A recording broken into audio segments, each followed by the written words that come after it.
नमस्कार बच्चों। आज हम लोग जो पाठ पढ़ने जा रहे हैं वो क्लास 7 के लिए है। पापा खो गए। पापा खो गए के लेखक विजय तेंदुलकर हैं, जो हिंदी साहित्य के एक माने जाने लेखक माने जाते हैं। इसके साथ साथ वे मराठी के नाटककार, निबंधकार और पटकथाकार भी जाने जाते हैं। इनका जन्म जो है मराठी फैमिली में या महाराष्ट्र में हुआ था। तेंदुलकर जी ने जो अपनी हमारे पाठ्य पुस्तक में सम्मिलित है, उन्होंने एक ऐसी बिंदुओं पे अपनी लेखनी चलाई है, तत्कालीन समस्याओं पे ऐसी लेखनी चलाई है जिससे हर कोई का ध्यान अपनी ओर आकर्षित किया। यह है पापा खो गए। एक ऐसा नाटक है जिसमें तेंदुलकर जी ने निर्जीव वस्तुओं को पीड़ा का सजीव चित्रण अपने में किया है, अपने इस पाठ में किया है कि उन्होंने एक छोटी सी बच्ची, तत्कालीन स्थितियों में हम जानते हैं कि किस तरह से बच्चों का अपहरण हो रहा है, बच्चों के जो है किडनैपिंग हो रही है या उन बच्चों से निकाल करके तस्करी हो रहा है, बच्चों के अंगों का कह सकते हैं, या बच्चों का तस्करी हो रहा है। तत्कालीन व्यवस्था जब लिखी गई थी ये तत्कालीन व्यवस्था रही, लेकिन ये आज भी इस तरह समाज में ये जो है घटनाएं जो है देखने में प्रायः आती है। अच्छा, अब हम लोग पाठ की सारांश देखते हैं।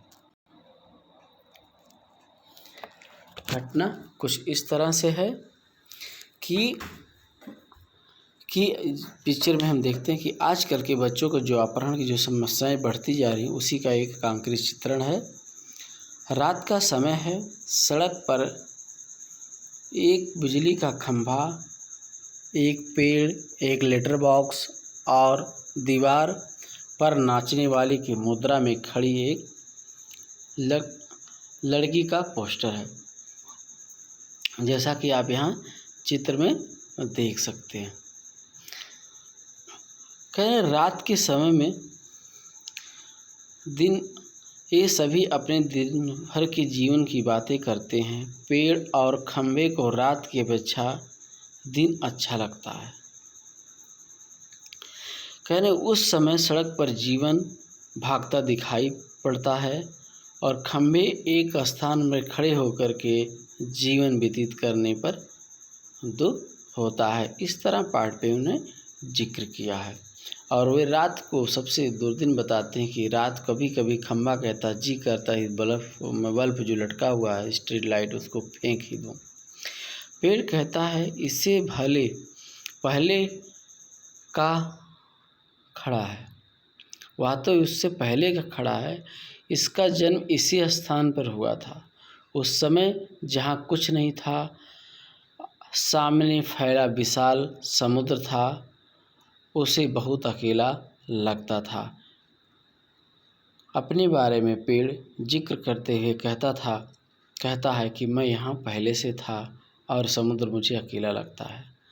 सड़क बनने पर हम जानते हैं सड़क बनने पर खंभे को उसके पास लाया गया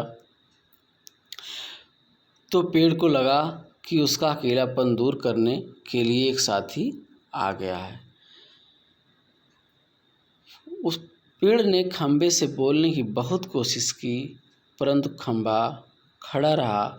वह अपने आप ऊंचाई के लिए, अपने बड़प्पन के लिए हमेशा जो है अब गर्व से अकड़ा रहता था।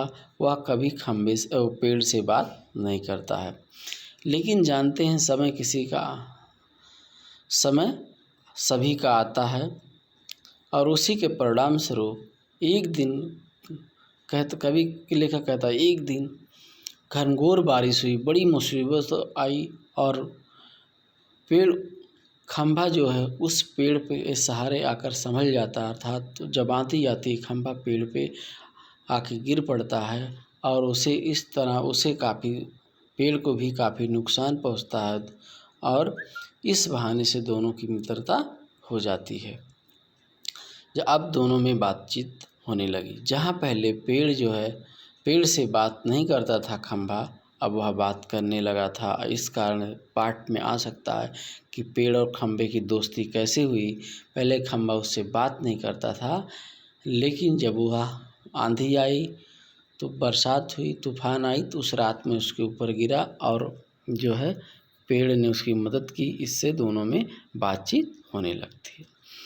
उसी समय लेटर बॉक्स एक भजन गुनगुनाता है। कौवा भी भजन सुनकर पेड़ के पीछे से बाहर आ जाता है और लेटर बॉक्स को चिट्ठियों से निकाल कर पढ़ने लगता है।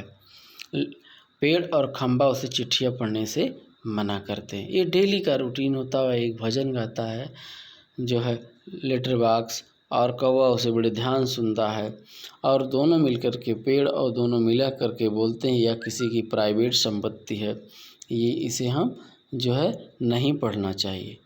वह कहता है वह उस समय एक बच्चे की चिट्ठी पढ़ता जो उसकी अध्यापक द्वारा भेजा गया था उसके अभिभावक के लिए कि उसमें वह पढ़ता लिखता नहीं है, और उसके अध्यापक ने मास्टर जी ने शिकायत की थी उसके पिता के लिए। उस पाठ को पढ़ करके जो है लेटर बॉक्स बहुत ही दुख होता है। फिर भी जब वो और कहता अगर मैं होता तो इस बच्चे को मैं बता देता कि एक निर्जीव वस्तुओं के रूप में भी किस तरह से चिंताएं व्यक्त की गई समाज के ऊपर या बच्चे के ऊपर, उसका हम कल्पना इसमें कर सकते हैं। तेरा लेटर बॉक्स कहता कि मैं तो अपना मन बहलाने के लिए ही केवल इसे पढ़ता हूँ, कि इससे मेरा मन बहल जाता है, मैं मन बहलाने के लिए इसे पढ़ लेता हूँ। ये तो मेरी चिट्ठियाँ ही मेरे पास तो ही रहती हैं, कहाँ जाती हैं। ये तो मेरी ही अमानत है। कवि ने इस तरह की बातें कभी करता है।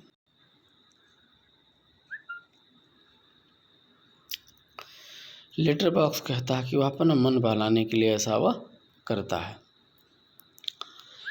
फिर जो एक दिन उसी समय की बात है, एक आदमी अपने कंधे पे एक लड़की को उठाए चला आ रहा था।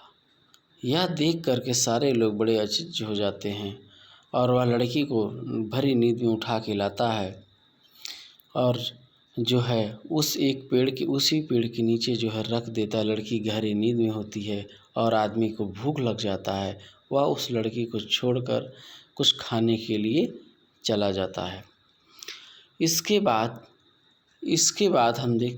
बाद खंभा, लेटर बॉक्स और कौवा आदमी के बारे में बुरा भला कहते हैं और लड़की को उस आदमी से बचाने का उपाय सोचने लगते हैं। तभी लड़की जाग जाती है।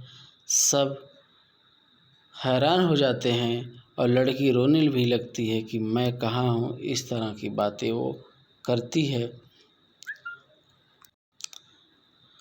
लड़की को अपने माँ बाप को घर का याद आने पर रोने लगती है। लेटर बॉक्स उसे चुप कराता है। वह लड़की उसके घर का पता पूछती है। लड़की को पता नहीं मालूम था। वह बड़ी मासूमियत से उनकी बातों का जवाब देती कि वो लोग पूछते तुम्हारा घर कहाँ है तो बताती है गली में। गली कहाँ है? वही सड़क के किनारे जहाँ से सड़क जाती है। तुम्हारे घर का क्या नाम है? बोलती तुम्हारी सड़क का क्या नाम है? हमारे घर वाली सड़क। जो एक बच्चे मासूमियत से जवाब दे सकते हैं उसी तरह को बच्ची देती है। और ये लोग उसके माध्यम से उस लड़की को बताए हुए ना तो एड्रेस पता बता पाती है और ना वो कुछ संकेत ही दे पाती है। लोग परेशान हो जाते हैं किस तरह लड़की को पहुंचाएं। ना तो पता है, ना तो कुछ हाल पता है, ना तो लड़की बता पा रही है।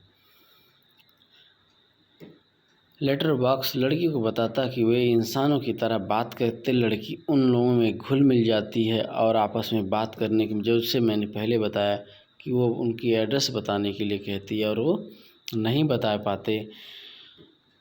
तभी ये सब सारी बातें हो जाती हैं और जो है वहाँ तब तक जो है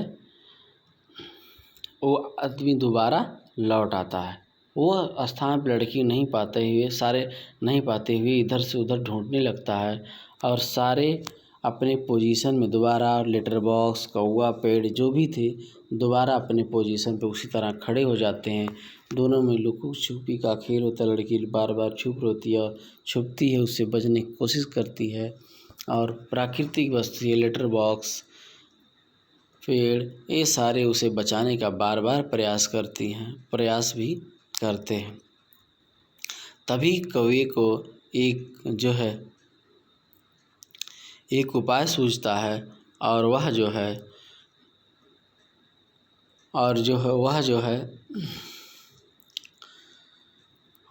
बताता है कि धीरे से कि भूत की आवाज़ लगाते हैं। इस तरह से सारी ओर जब आवाज़ आती सारे लोगों की, चोर वहाँ से भाग जाता है और लड़की वहीं रह जाती है। और लड़की अपनी घर, जैसे मैंने पहले बताया कि लड़की अपनी पता नहीं बता पाती, इसके लिए वे बड़े सारे प्लान करते हैं। वहाँ एक क्वेश्चन भी है कि सबसे ज़्यादा बुद्धिमान कौन था पाठ में, तो हम कह सकते हैं कौवा कहा जाता है, क्योंकि कौवे ने ही लड़की को बचाने का प्लान बताया था, भूत वाली आइडिया और उपाय बताया था। और दूसरा था कि उसने लड़की को कैसे उसके घर पहुंचाया जाए, इसका सही उपाय बताया। उसने कहा पेड़ और खंभा लड़की के ऊपर इस टेढ़े हो जाएं। पेड़ खंभा लड़की के ऊपर इस तरह टेढ़े हो जाएं जिससे लगी कोई दुर्घटना हुई है। खंभा कहता यदि फिर भी यहाँ नहीं आते तब क्या होगा। लेटर बॉक्स के एक संदेश लिखने को कहता कुछ देर बाद सुबह होती है, खंभा टेढ़ा रहता है, पेड़ लड़की के ऊपर झुका होता है, कौवा प्लान के मुताबिक कौवा काँव करता है, अर्थात किसी दुर्घटना की सूचना देता है। और बड़े जो पोस्टर लगा होता है उस पे लिखा होता है कि पापा खो गए। नाचने वाली की मुद्रा उस लड़की की थी जिसके पापा खो गए थे। अंत में लेटर बॉक्स का ध्यान अपनी ओर खींचता है और कहता है कि जिससे भी लड़की के पापा मिले उन्हें यहाँ पर ले आएं। इस तरह से कहा करके पाठ हमारा ख़त्म हो जाता है। अगर हम कह सकते हैं कि इससे संबंधी जो प्रश्न उत्तर आते हैं वो बड़े ही सरल स्वभाव से होते हैं, ना तो बहुत ज़्यादा कठिन होते हैं ना तो सरल होते हैं। इसमें हम जो पाठ क्वेश्चन आ सकते हैं कि सबसे बुद्धिमान कौन था, खंभा और पेड़ से दोस्ती कैसे हुई, लेटर बॉक्स को लाल ताऊ क्यों कहा जाता था, इस तरह के क्वेश्चन आ सकते हैं एग्ज़ाम में।